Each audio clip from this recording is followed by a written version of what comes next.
Pikë e para, pastaj nëse do të shikojmë ka të bëjë me arresën, me keq orientimin, me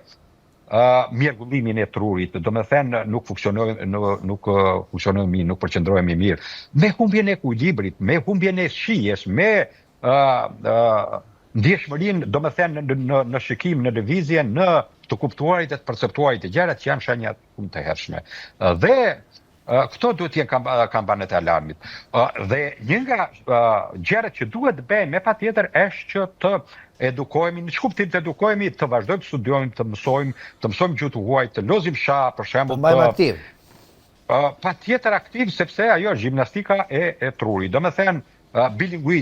do me thënë mësimi një gjuhë tjetër, për shembull, është një nga gjërat më të mira të bëjmë fjalë kryqe dhe të mbajmë trurin aktiv, sepse duke ushtruar pastaj është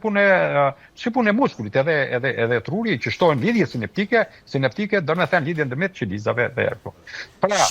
po. Thënë shkurt, ushqim cilësor, mënyrë ushqyerje të shëndetshme, do me thënë të ham jo më shumë se 2 herë në ditë. Mundësisht brenda tetore që të hymë në atë procesin e autofagjisë që quhet, do me thënë që ta lëm trupit që të pastrohet, të vetë pastrohet, të vetë rregullohet, të kryejmë aktivitet fizik dhe pastaj po që se kemi mundësi të bëjmë pak aktivitet relaksimi, qetësimi që ka të bëjë me meditimin,